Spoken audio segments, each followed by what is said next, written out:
My eyeballs. Okay, we are live. I think you need another phone, Danny. Hey, it makes me feel special. There you go. Santa should feel special. I'm so important. Bank of phones and microphones. I used to think that was cool. I used to think that was cool, but it's getting more. I'm like, Okay, we are live, everybody. two more things. Better than the fairway. Cheaper than the fairway. We got some folks still signing in. We'll get started here in just a little bit, guys. I know it's a little bit after. I like to do things on time, but give us just a little bit, let them get seated, and then we'll get started. Is that all right with everybody? Yes. All right. We'll try not to hold you too long. Oh, there's a lot more coming. Well, once they get in, that's when we lock the doors. I'm gonna sit back here so if somebody's got a folder, they can have a tabletop. I didn't chase you away. No, I wanted somebody to, there's people coming in, I wanted to have a folder. We have a table, so they can be on the table.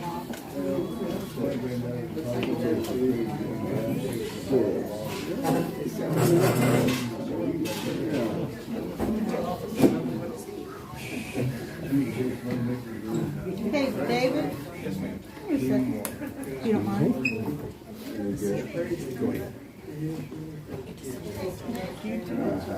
We're live. It should be off the side here. There's no twist coming up here. Just walk away. Just walk away. Oh, okay. You make fun of me. My brother's watching on here somewhere. I'm just gonna see. Excuse me, sir. Come on, how are you doing? It's Marcel.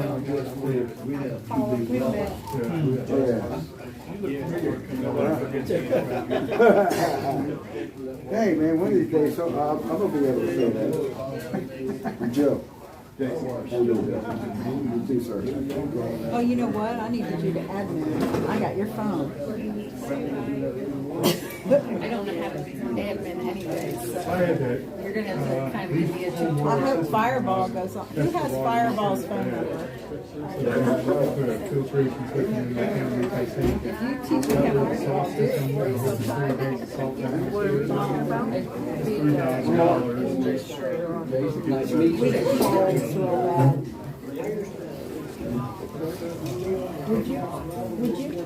bad. Would you please text Fireball, ask if she's up to admitting for me, or Mustang Sally? You don't have it? Mustang Sally. Mustang Sally, Fireball, I'm Mama Bear. We all got. Well, it just kind of happened when we, see, I've been with it since California and the whole thing. And so Well, I don't we just think got Fireball tagged. is gonna be able to. She's a little under the Kind of weather. our jobs or whatever, you That's know, what Brian was saying. what we film. Come on in, you know. Should we So I ended up unstack being some How you chairs? doing? Do we need more chairs? I can stand. Well, we can, We got more chairs. You need to on yeah, your I'm channel. thinking we might need Yes. Liberty's Voice. Or Mustang. I think I got Mustang Sally as an admin, but hi. I forgot to contact her. She might still be sick. Yeah, I think she is. Is she? Well, I made her husband an admin. He might be able He to. might be able to do it. Yeah, but Frankenstein. Yeah, oh.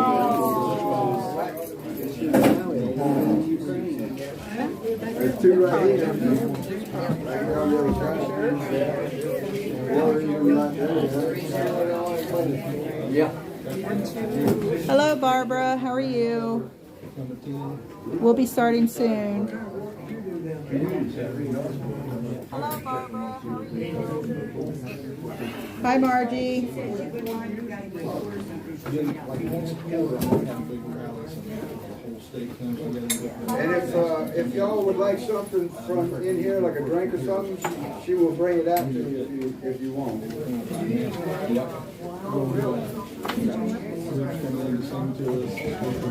Things like that. There's two on the other side. Ran her over. It's the waitress. Oh, hey.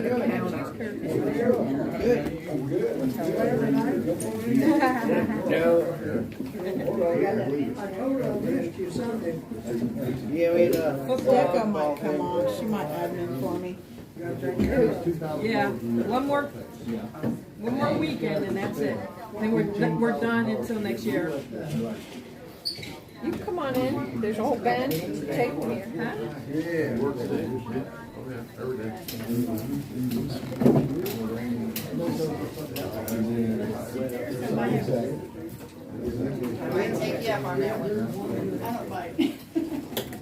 All right, guys, we'll get started here in about 30 seconds. I'm gonna shake hands with these folks real quick. How you doing? Good, how are you? Good, I'm Dave. Winona's Well, blurry. nice to meet you. What's your name? Michael. Michael, I talked to you, I never did get your name, sorry. How you doing? Good, Mike. Mike, nice to meet you. Your name's up here. I was dumb as I look. I got 2 brain cells left. One may be waving by the other, but I got that. All right, guys, let's get our meeting started tonight. Thank you so much for coming. We got more coming. Go in the restroom, honey. All right, so never mind what I just said. I didn't say nothing. So did you guys hear about those 2 farmers? I don't even have a joke after that. That was the joke. Yeah.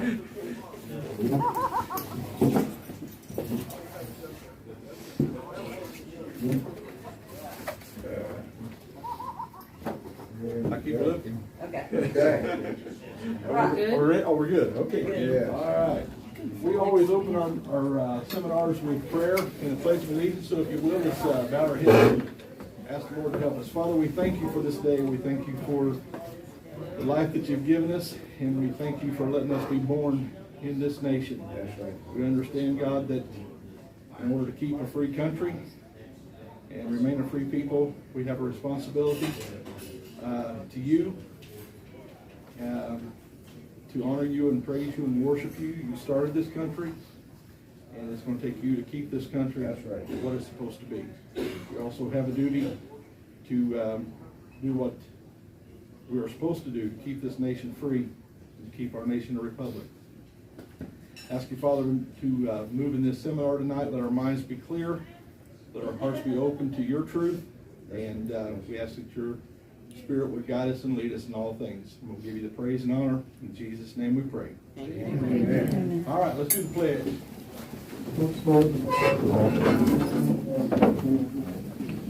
I pledge allegiance to the flag of the United States of America and to the republic for which it stands, one nation, under God, indivisible, with liberty and justice for all.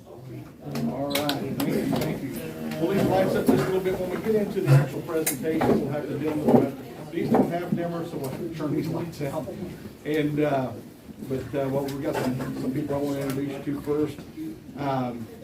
Number one, back in the back, Bob, come on up front. Bob is he's a local here. He's the reason that we're here today. For a lot of reasons, he's the reason that we're here. I met Bob, I was telling somebody before the meeting, I met Bob, and it was just a really odd way to meet somebody. I didn't know him from anybody, called him up on the phone, we got to talking. We were both a part of another organization at that time, and he was organized in Indiana for that particular organization, which was the People's Convoy. And when that disbanded and closed down, he was right there beside us when we started 1776 Restoration Movement. He has now taken on the role as, he's on our board, our national board, and he is the, what's that called, Director of State Leads. So I think that's what it is. He's the director of state leads, meaning that all state leads, what we're doing right now is we're traveling from state to state. Actually, there are things going on in other states tonight because we can't go everywhere that we want to go. Other people are stepping up and starting to do, build their states even right now. So we've been in communication with them all week long. We've been launching states as the week goes on. We're going to continue launching states. I think, what are we launching next week? 6 or 7? Actually, we're launching 8 states. Okay. They added another one to us. Yeah, I did.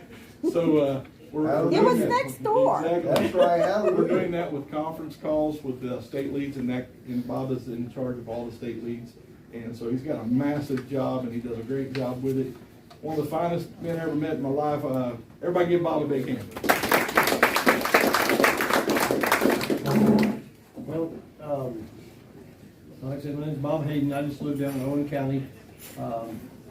Like David said, how I got started in all this was I went to a rally in Monrovia, Indiana. What was that auction? Ted Everett's auction house. I heard People's Convoy was coming through Indiana, and I took a week off work. Wanted to go see what that was all about. I was just sick and tired of being sick and tired of what was going on in this country and everything, and I knew there was going to be a lot of patriots, and I knew they were heading to D.C. Wasn't sure what it was about. I went 2 nights to that rally, and I don't know if any of you guys, was any of you guys there at all? No one? James was there? James, you were there? I was there. You were there. So, But I'm not from the state. they'd started in California and came all the way across the country, and we're having a 2-night rally there. And went both nights. I went home that second night, man, and I couldn't sleep. I was wide awake. It was, man, burning in my heart. I decided I was going to jump in my truck with my dog and go to the Ohio-Indiana state line and just roll with that convoy for a while and head back home. When I got there, they had pulled into a truck stop, and that's where you pulled in. What was the name of that city? Somewhere in Ohio. Yeah. Anyway, spent the night there, and I was going to head back home, and I was broke. I mean, I was busted. I barely had enough gas to get back home, and of course I was going to get paid that week, but I was living paycheck to paycheck, just sick and tired of it, you know. Anyway, I started to head back home, and there was a guy there from Colorado, and I wish I could find this guy again because he gave me a $100 fuel card and told me to keep rolling with the group. So, long story short, I ended up in Hagerstown, there, Maryland, at the racetrack, and I'm sitting there in line that Friday night on a 2-lane highway waiting to pull into that racetrack, and I called my boss and I said, hey, I'm gonna need another week off work. So I really don't know what this is about, but I'm not leaving for a while. And we pull in there, and there's 400, 500 semi trucks, and probably, man, I don't know how many four-wheelers, 1,000, maybe, I don't know. Just people everywhere, patriots. They were all gonna go in D.C., you know, and stand up and have our grievances heard. And so anyway, we ran a few laps around the Beltway for 5 or 6 days. They were blocking the entrances to D.C. with snowplow trucks and things, not letting us in. And we were not there to be violent by any means. So anyway, I headed back home that following Thursday, and man, I was just ate up. I was like, this is powerful. This is cool. I've seen so many patriots and so many American flags, and heard so many stories. Heard so many God stories. How God was affecting people's lives. And anyway, David got a hold of me a few days later, I think it was, and asked me to help him out putting the group together here in Indiana. Some people that were in the same mind frame as we were, just sick and tired of what's going on. And so ended up, the convoy went back to California and was coming back through the northern part of Indiana. And we kind of organized a rally in New Paris at another auction house, Polk Auction House, I think it was. So the convoy come rolling back through, and a bunch of us met them up there. And I went ahead and went back to D.C. with the convoy. They had told the American people we're going to go into D.C. and protest. And long story short, the leadership decided at the last minute they were chicken, basically. They were afraid to go into D.C. So. I know David was upset about that, and he kind of left the parking lot, and a bunch of us joined him, and we spent a couple nights in this parking lot trying to figure out what we were going to do. We renamed the group 1776 Restoration Movement, And we kept our word to the American people. We went into DC and we spent 34 days on the DC Mall, 24/7, peacefully protesting. Passed out over 6,000 little pocket constitutions to the people there. Met a lot of good people, a lot of good patriots. We decided then that we weren't going to get anywhere with those people in DC.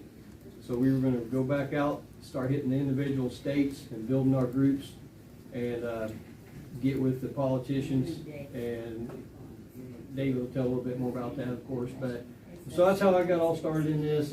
We're just starting to do these little seminars all over the country.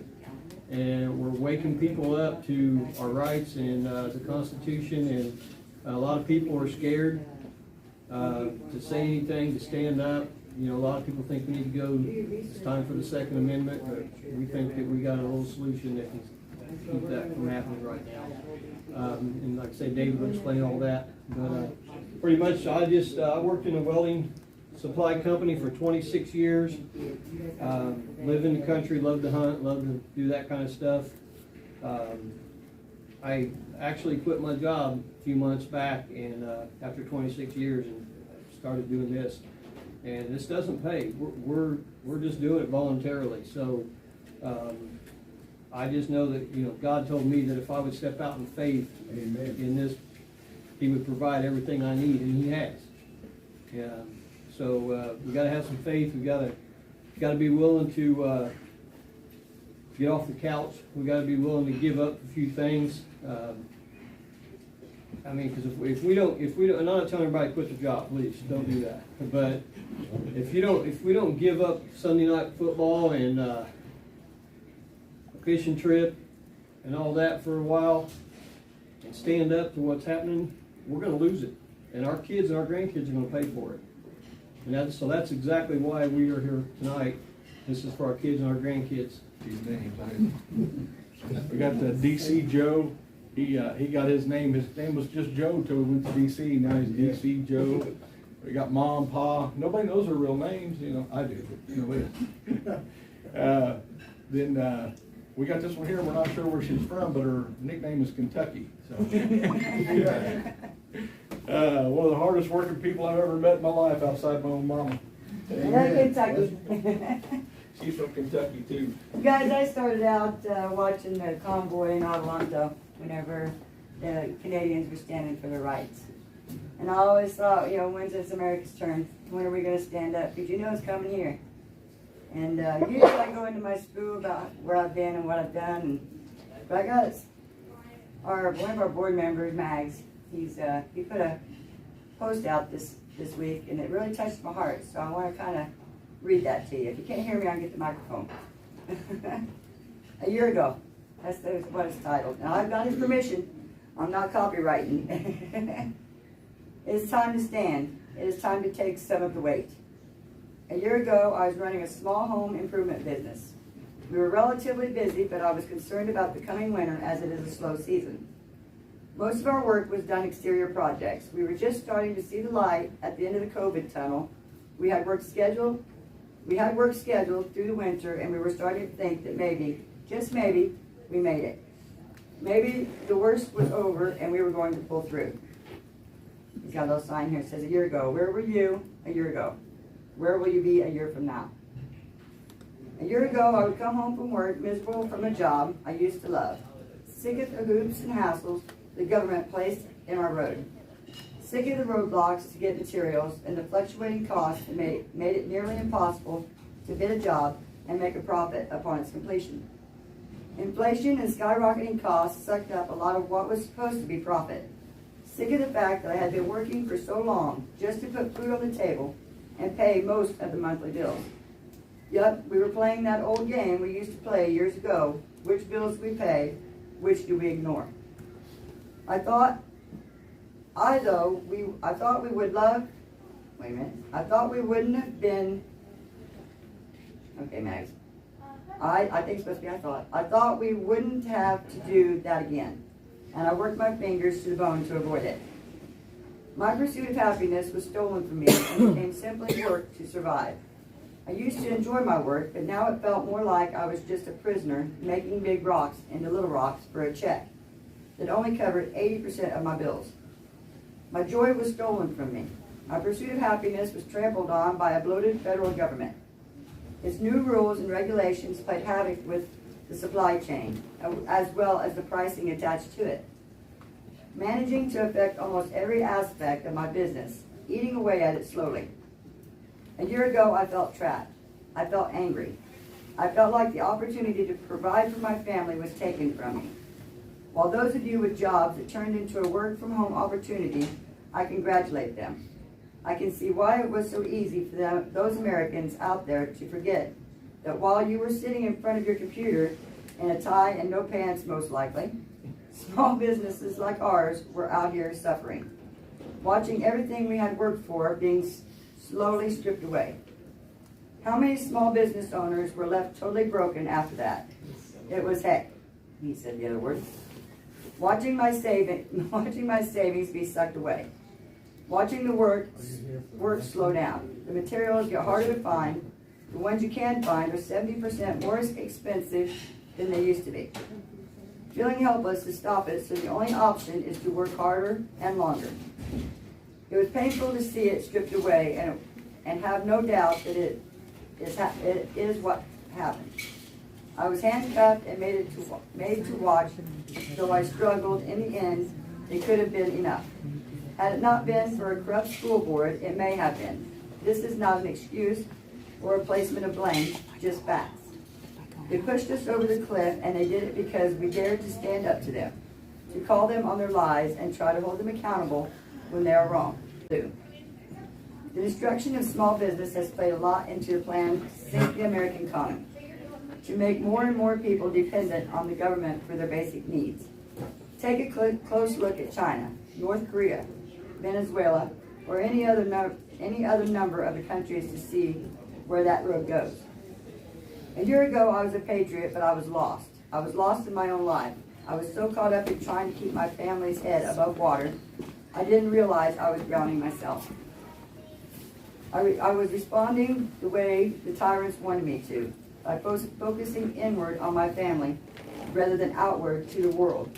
The emotional damage, watching things you have put your heart and soul into, stripped away and assaulted, is real.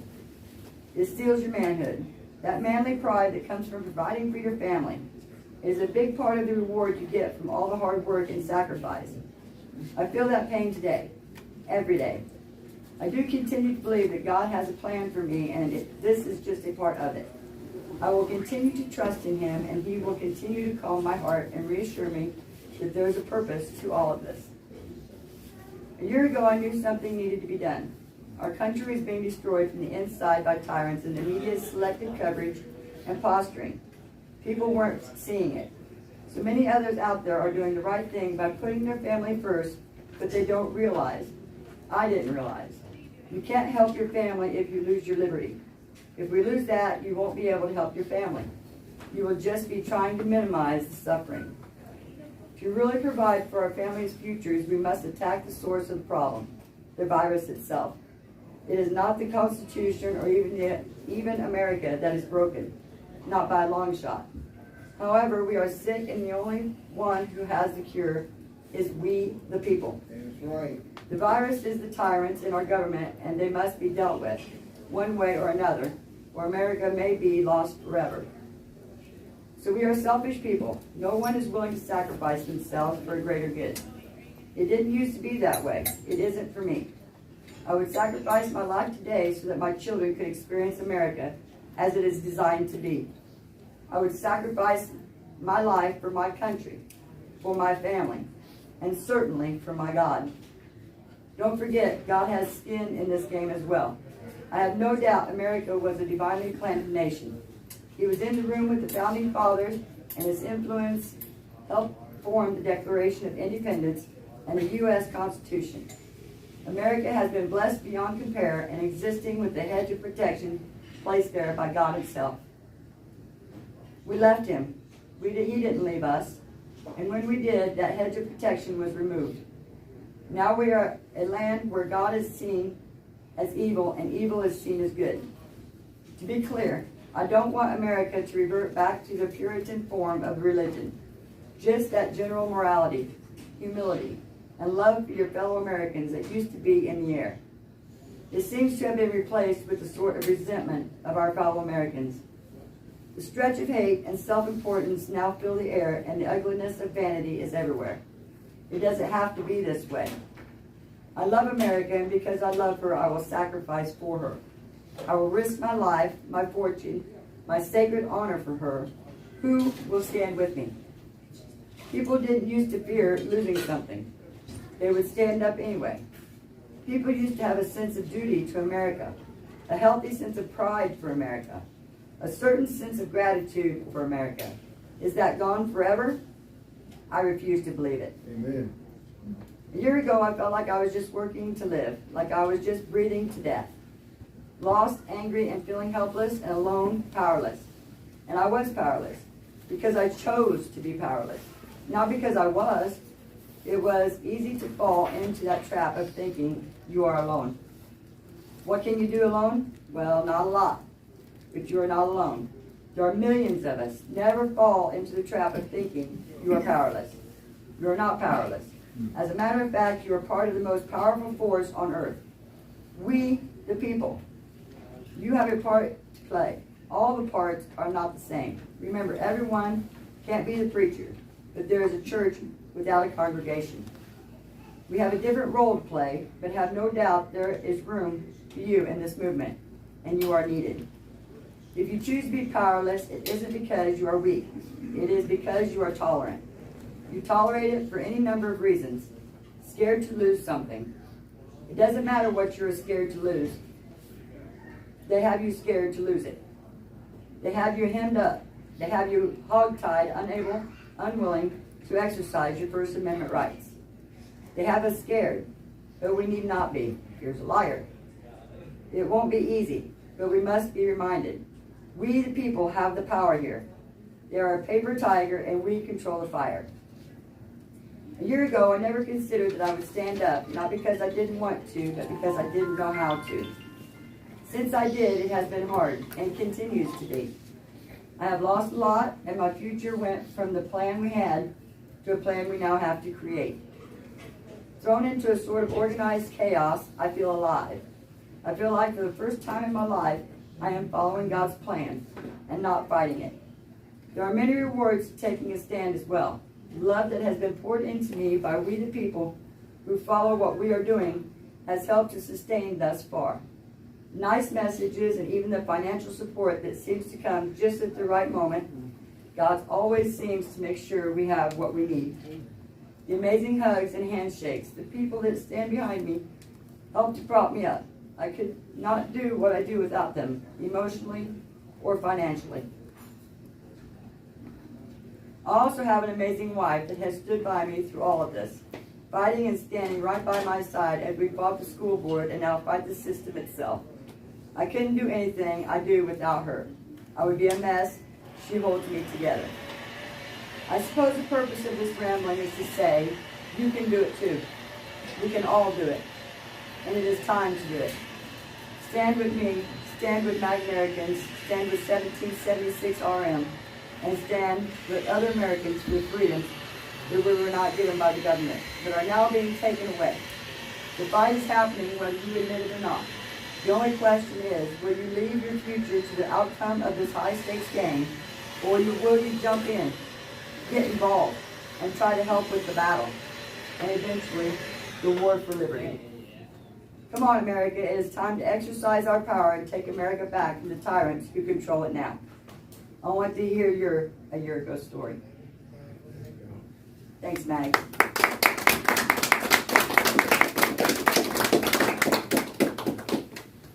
Oh, David Rydell. Sorry. All right. Get ready to dim the lights. Not just yet. A year ago, it's ironic, I was actually going to say this.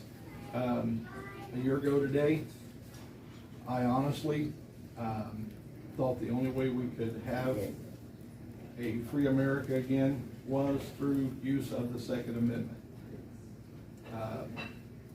didn't want that. Nobody in their right mind who's really thought that through wants that, because that is actually the nuclear option. And, but honestly, the reason I felt that way is no one had showed me another way. Tonight, I want to show you another way. Most people don't start off with how much it costs to join our organization or an organization. I start right off the bat with telling you how much it costs. It don't cost you anything. That's why I start off with it. There's no fee to be a part of this organization. We're just looking for people to stand together, to come together, and use the actual, not just the Second Amendment, but the entire Constitution to take our country back. You understand? I carried one of these. It's a pocket Constitution. I've actually carried this particular printing of this Constitution all summer long. Carried it in my pocket. I wear these pants everywhere because I'm a truck driver and I don't like anything in my back pocket when I'm sitting. So these cargo pants are awesome. But I've worn out about 3 of these just from being in my pocket and the heat. And I never seen anything until, never seen this until just last week or this week. Last week. It says the Constitution of the United States on the front of it, then underneath of that there's a quote from George Washington. Its only keepers, the people. I seen that just last week and I'm like, wow, that's good. This is our country. This is our Constitution. They work for us. We don't work for them. This does not limit us. It limits them. Make no mistake. This is why they don't want this anymore. This is why they've been subverting it the whole time, doing it their way. Well, our responsibility to make sure they understand that they now are going to have to follow the Constitution. That's why we're here. A little different than most groups. When we started working on putting this together, there are so many. I remember sitting in my truck at the steering wheel, and everybody else was out on the grounds where we were staying, and I'm like, what do we go after first? They're attacking everything. There are so many things going wrong that I could focus on. That which one? And it came to me, this analogy. I've been using it ever since. If I want to kill a tree, say there's a big oak tree out in my yard and I want to kill it, I can look at all the leaves and say, if I take all them leaves off that tree, and it will kill that tree. But it's going to take me a long time to clean all them leaves off of it, and it's going to wear me out in the process. But if I really want to kill that tree, you guys know what we got to do. You go to the root source. And what they're doing right now, I'm talking about the tyrants, I'm just going to call them what they are, the ones that are taking our freedoms away from us, taking our nation away from us, taking our society away from us, our morals, our way of living. They've got us focused on all the leaves. And there are people that are concerned about this leaf and this leaf and this leaf and this leaf. But if we go to the root problem, which is what we're going to go to in just a moment, then all of those leaves, they wither because the root has been taken care of. There's a root problem that we've got to address, and we'll get to that in just a moment. So so many people, and I was the same way. I was not willing to stand up because I didn't want. Once you use the Second Amendment, there's no coming back from that. There's no coming back from that. Our nation changes forever. It's important that we have it there. Strong position to negotiate from, isn't it? But we don't want to use it. We only use violence, ever. In personal life, in political life, or whatever the case may be, you only use violence when there is absolutely no other means available. Our founding fathers showed us that. They took round after round after round and kept on negotiating. And finally, they realized there was no other remedy. So that's where we're at. That's why we're 1776 Restoration Movement. We are facing the very same thing that our founding fathers faced. And we, at the end, I told all of my organization, at the end of this, We still want to stand as men and women of honor. But everything we've done it honorably. No dishonor whatsoever. We act like honorable men and women throughout it all. No matter what, we act as honorable men and women. All right, let's get started. We are again the 1776 Restoration Movement. Our main job is to educate, to activate, and to motivate. These three things are very important. We're here to educate you tonight. We're also going to activate you, but this is going to be a hard battle, folks. I'm telling you. The people that are sitting around you tonight that are part of the national team that is traveling from state to state building this organization right now, these guys are warriors. I'm telling you, I've seen them fight some of the most horrendous battles that I've ever seen anybody fight in their life. And they are amazing, amazing people. So we're here for motivation too, and throughout your tenure with the organization, constantly motivating each other. Let's start off by diagnosing the problem. I found this quote of Thomas Jefferson that pretty much sums up the true problem that we're facing. Like I said, I don't know for a fact, but a lot of patriot groups out there, but I think we're the only one that has actually identified what the true issue is, and that's what we're here trying to educate. We want other patriot groups to be educated to this as well, so that they can focus on whatever they're focused on, but this as well. Add this plank to their organization. He said, the true theory of our Constitution is surely the wisest and best, that the states are independent as to everything within themselves and united as to everything respecting foreign affairs. Let the general or federal government be reduced to foreign concerns only, and that our affairs be disentangled from those of all other nations, except as to commerce, which the merchants will manage the better, the more they are left free to manage for themselves. And our general government may be reduced to a very simple organization and a very inexpensive one, a few plain duties to be performed by a few servants. Let's look at this more closely. The true theory of our Constitution is surely the wisest and best, that the states are independent as to everything within themselves and united as to everything respecting foreign affairs. What does this mean? What this actually means is each state is supposed to have their own sovereignty. Indiana rules Indiana. Indiana governs Indiana. The federal government doesn't govern Indiana. Indiana governs Indiana. A lot of our founding fathers didn't even want a federal government because they feared exactly what we're seeing today. A all-intrusive federal agency that comes in and starts to govern the different states. We are now 50 experimental labs of freedom, of liberty. We started off, we were just 13 experimental labs. You've got a right to experiment in your state with your liberty, with your freedom. In other words, if California wants to make some crazy law, and trust me they do, that law is only supposed to affect California. Makes sense, right? As a citizen of that state, I can then either fight that law. If I can't fight the law, if I don't win, I can then move to a state that more closely aligns with my belief system. That's the way our founding fathers wanted it to be. However, when the federal government makes that same law, it affects all 50 states. Where do you move then?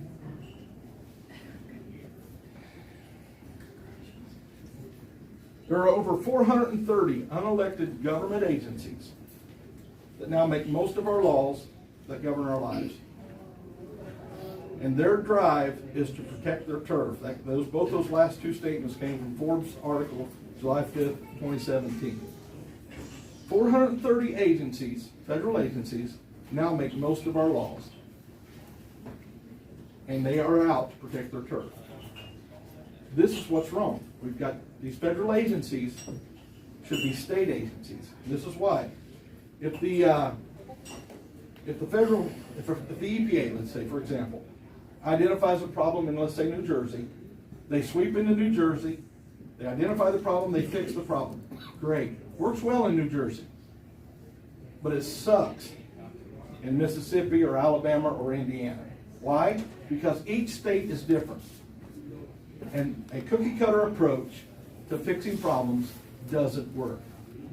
You have to have it singled out by the state. So these federal agencies like the EPA and a lot of other ones are superseding the role of the states. You don't have a choice in that. You farmers, you have to do what the EPA says. If you don't, then you're subjugated to federal fines. It's not supposed to be that way. Who knows better how to take care of your house, you or the guy that lives in the next neighborhood over? Who cares more about your house, you or the guy that lives in the next neighborhood over? I do. Why? Because that's where I live, it's where my family lives. I want that to be the best it can be. Trust me, the federal government does not know what's best for you. This is the root of the problem. The federal government was never supposed to have this much power over the states. I don't know if some of you may remember, like years ago, this was decades ago, Montana came out and they said, we're not going to have speed limits anymore in Montana. Remember that? Anybody remember that? I'm the only one old enough to remember that. Okay, thank you. Montana said, we're not going to have speed limits anymore. Federal government comes in and says, oh yeah, you're going to have speed limits. Montana says, no, we're Montanans, kick sand, we're not going to have speed limits. Federal government steps back and says, okay, then you don't get money from the federal government to fix your roads. Montana's got speed limits. It's not supposed to be that way. True theory of our Constitution is the wisest and best that the states are independent as to everything within themselves. Within themselves. We only come together when there's foreign concerns that are necessary. I like this last line. The general government may be reduced to a very simple organization and a very inexpensive one, a few plain duties to be performed by a few servants. Does that sound anywhere close to what we've got today as a federal government? Where does most of your taxes go? To the state? That's where they should go, but they don't. They go to the federal government, and then the federal government uses our money to make our states fall into line. The problem is not the Second Amendment, them coming after the Second Amendment. The problem is not them coming after the First Amendment. The problem is the federal government has so far exceeded the limitations placed on them by this document right here that they no longer care about this document. You think that the First Amendment and the Second Amendment is the only thing they're coming for? They're coming for it all. Why? Because they don't care nothing about the articles that precede the amendments. They're not even operating within the articles of the Constitution. They passed that up a long time ago. Of course they're coming for your individual liberties. Of course they are. They don't care anything about the Constitution. 46 pages long in that book right there. 46 pages long. That's got the Declaration of Independence and some commentary. 46 pages govern how they are supposed to work. I don't know if you've heard of H.R. 1, Nancy Pelosi's signature bill she's been trying to get passed. H.R. 1 has over 790 pages. That's just one bill. Anybody else see the problem here? 46 pages versus 790 plus pages. That one there's trying to federalize national elections. That can't happen either. Amen. That's right. More issues that we need to deal with. America is a republic. It is not a democracy. We are being told all the time our democracy is in jeopardy. Well, I'd be fearful of that if we had a democracy. We are a republic. And there is a significant difference, which we'll get into in just a moment.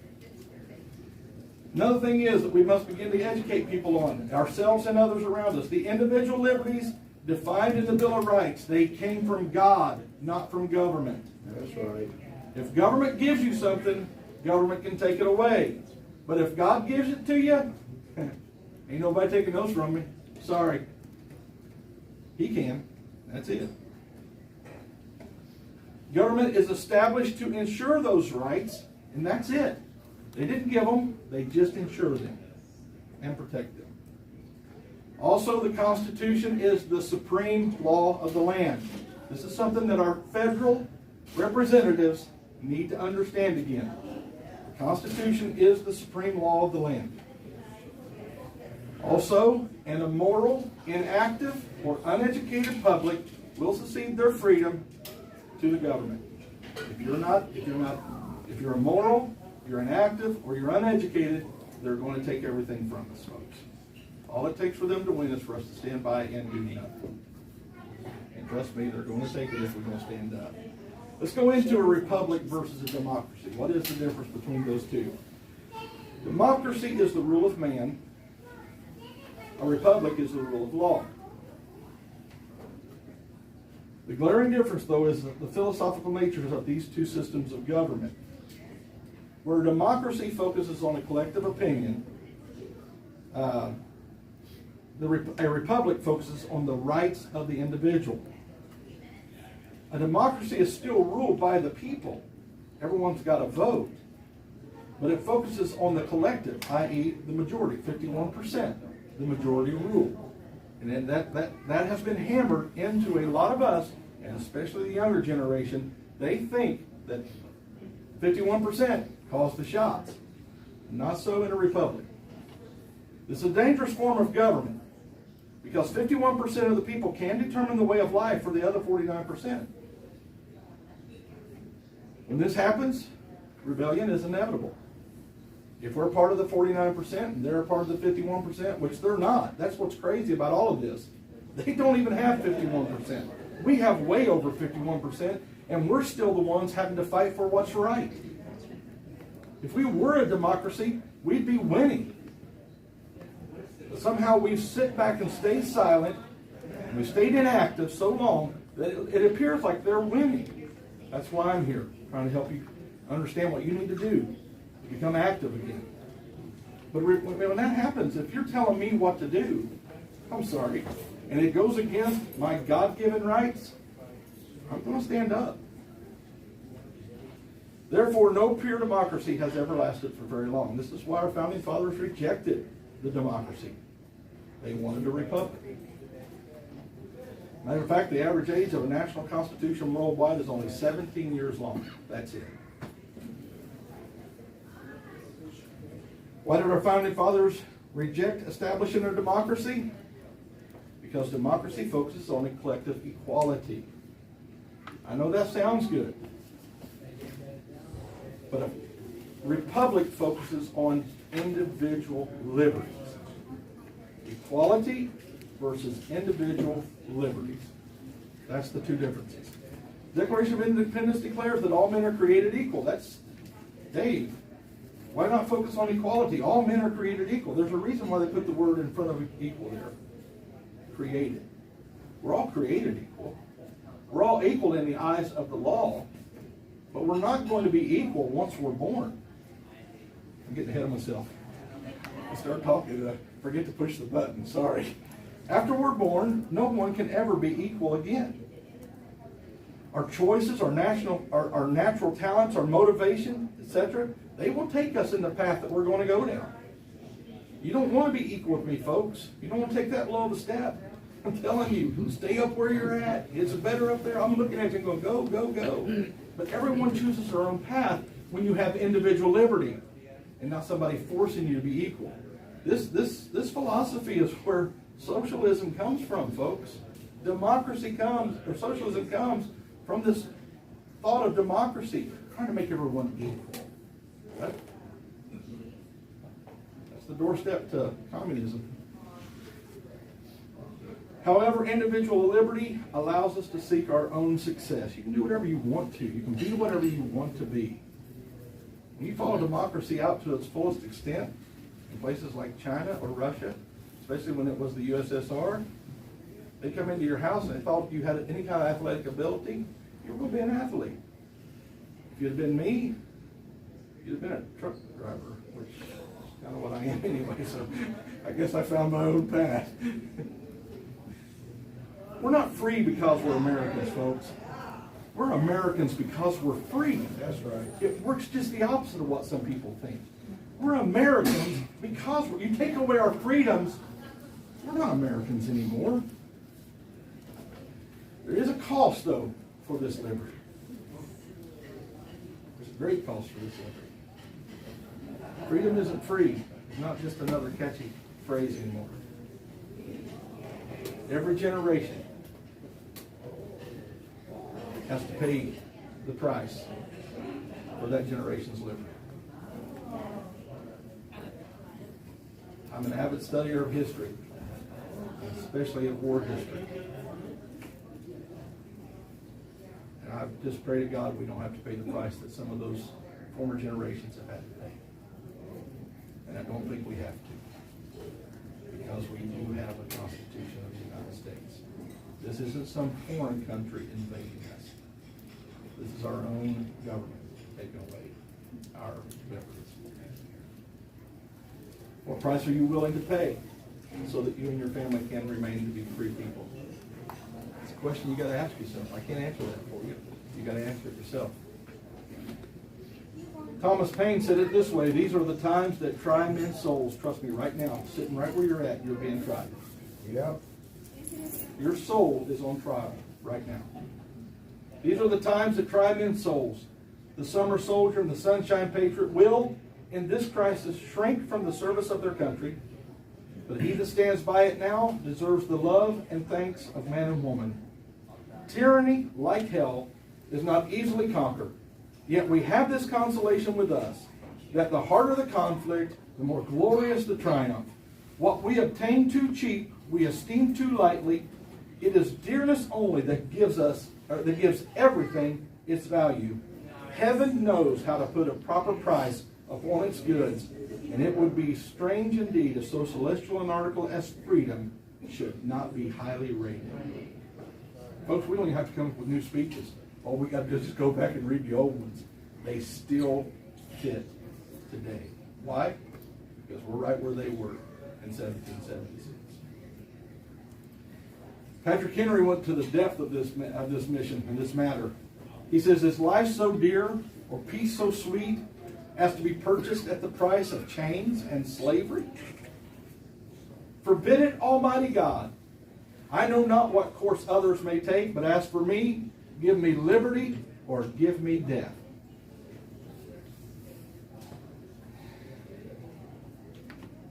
There is a price that we will pay for liberty, or we'll lose it. That's all there is to it. But thankfully, tonight, that price does not have to be picking up a gun and going into battle. It starts with picking up one of these. That's right. And learning it. And learning what their restrictions are. And then getting together with other like-minded individuals and saying, hey, look, they govern at the consent of the governed. Well, we're the governed. We're the ones consenting to this. I'm just going to tell you right now, I no longer consent. I'm done. What is your liberty worth? Is peace more important than your liberty? Is football more important? I'm sorry. I'm just going to call it like it is. I could not care less about football right now. When my country is going down the tubes, I don't care about anything else right now.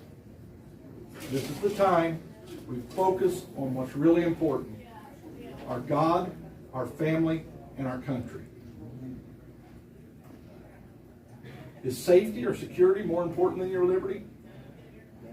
I'm just staggered. Bob told his story. 27 years, walks off his job. The day he told me he'd done it, I'm like, oh, Bob, no. My heart melted. Mags, what Kentucky read from tonight. Mags dedicated his entire life to this organization. So many others have done the same thing. And they're concerned. They're that concerned about their country. I'm not asking you to do that, folks. I'm telling you, please don't do that. These guys scare me to death when they make that commitment. But God's taking care of both of them. And I thank God for that. But there is a job you can do and still work your 8-10 hours a day. You've got to let some other things go and get concerned about what's going on in our nation. What price are you willing to pay so that your children and your grandchildren can live free? Make no mistake, our republic is under attack. Equality, you hear that mentioned all the time. Equality for this group. We want this group to be equal with this group. Equality is the enemy of individual liberty. It's two philosophical ways of governing people. They do not mesh. They do not work. Equality favors small groups, giving them special privileges. Those special favors may alienate anybody that is outside of that group. No one or no group of people have special freedoms. Each individual has the same right to life, liberty, and the pursuit of happiness as further defined in the Bill of Rights. That isn't about groups. That's about you. You have the same rights that I have, and I have the same rights that he has. He has the same rights that she has. All of us have the same, exact same rights. Don't come in here and say that, well, this group over here, blah, blah, blah, blah, blah. No, I'm sorry. They are American citizens. They have the right to life, liberty, and the pursuit of happiness, and all the rest of the Bill of Rights. When you start, and this is a perfect attack method that they've generated to cause strife and division amongst us. Why? Because if we're divided, we don't work together. We now see government or federal agencies make laws that violate our life, our liberty, our pursuit of happiness. There was a day when I didn't have to have a license to go fishing. All I had to have was a pole, a hook, and some line and a worm. That was it. There was a day where I didn't have to have a license to go hunting. There was a day when I didn't have to ask the government's permission if I could build an addition onto my house. What do they do anyway? Who's more, like I said, who's more concerned about the quality of the room that I'm putting on my house? The government or me? My family's going to be the one staying in that room.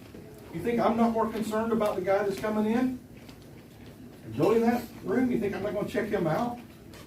Some inspector that's taking a little money under the table walks in and goes, looks good to me, and walks back out.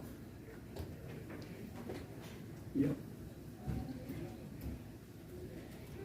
Hardworking Americans are now paying about 50% of everything they earn, when all the taxes are totaled, to government, state, local, and federal. You total all of your taxes up, you're paying about half of what you make to different government agencies. Then they turn around but choose not to. Matter of fact, these 3 pictures here were taken off of social media. These individuals are on social media bragging about the money that they stole from the government during COVID. Some of them are going to jail now because they got on social media and bragged about it. But let me ask you a question. Whose money is that? Our money. Pride in our nation.